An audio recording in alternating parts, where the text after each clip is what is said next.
are living comes from the earth. But do we have any gratitude towards that? Any gratitude?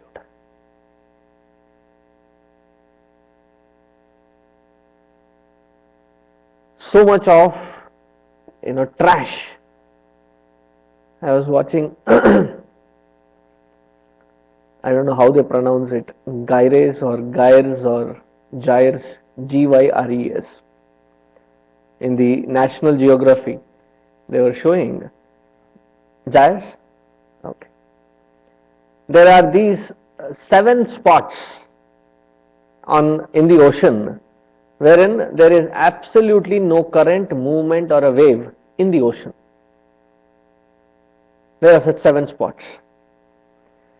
And in these 7 spots, the aquatic beings, even the ship cannot go through it. It has become that way. Why? Because they find that in these 7 spots, there is such a thick volume of plastic and that which cannot be decomposed, the waste that human beings are producing gets collected in those places, that it becomes almost impenetrable. The oldest plastic that was found in that place is about 45 years old. We may have thrown it there, it may have reached, and over the years it has gone gathered into that place.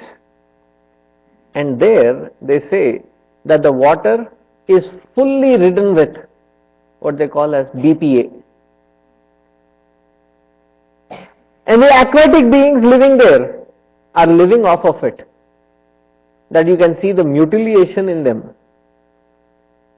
And these, when they crossbreed with the other aquatic beings, and human beings feed off of it. So much of pollution. Water is polluted, air is polluted, land is polluted. One of the earlier president, he says, oh, we don't have pollution problem, only that the air, water and land is not in its original condition. That is called pollution. Do you know whom I am talking about? Fellow Dalasite.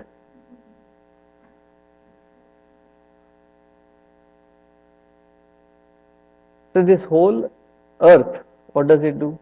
It endures. The first shloka that we chant as soon as we get up, Karagre Vasate Lakshmi, and immediately is Samudra Vasane Devi, Parvata Sthala Mandale, O Mother, you bear us all without ever complaining, without ever feeling disgusted with what we do.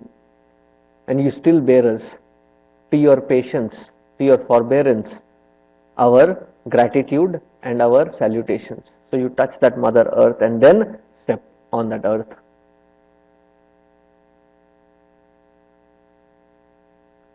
Forbearance. The same thing if inculcated at an individual level. Sahishnuhu. Life as it unfolds itself in different experiences for us. Can we avoid them? We can never avoid them. However overwhelming or challenging those situations may be. They say that which cannot be changed, learn to endure. But Sahishnu does not just mean that endure it, but find a method to enjoy it.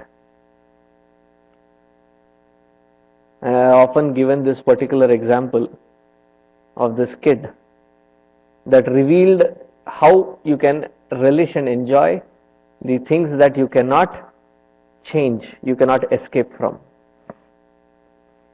We were in a Balvihar camp. I think this was in Orlando. We were in a Balvihar camp, and in that camp we had about 40-50 kids. And in the evening, the kids were in the main hall, and we were three acharyas or four acharyas. We were sitting in the back, very back. All the volunteers were in the front, and there was this lady who was quite enthusiastic.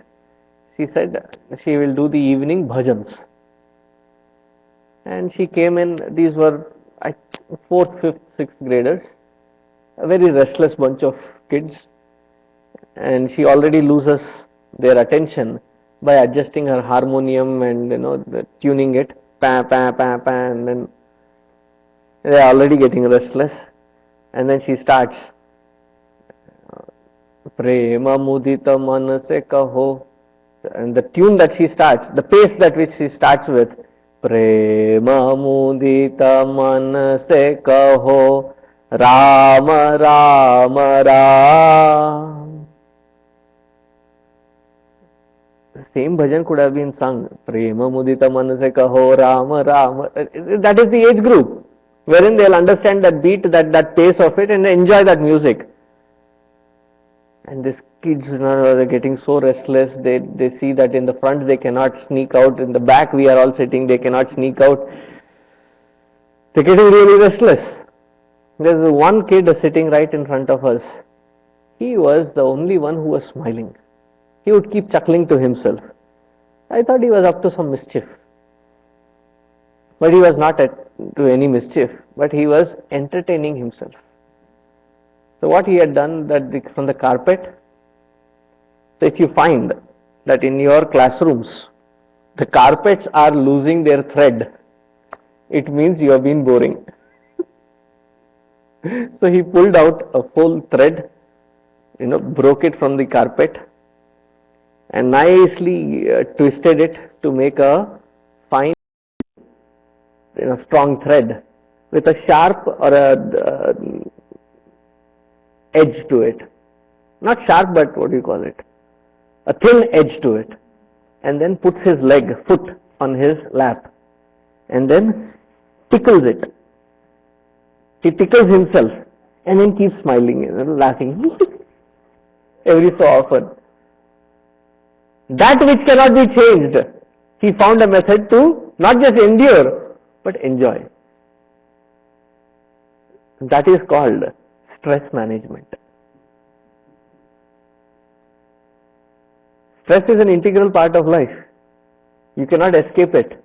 You can only learn how to manage it. And the way you learn to manage it is not to get frustrated at it, but learn how to really make an enjoyable moment out of it.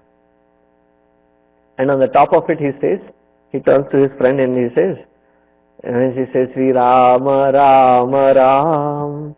He said, this goes on and on and on, on and on and on. He makes a song out of it. And I thought, if this kid had this kind of presence of mind, definitely he will become a very good team lead. Because he knows how to manage pressure, how to manage stress. So in our life, yesterday we were seeing we have probably 7 aspects to handle. Right? Should we go through the list of it? We have the 7 lists.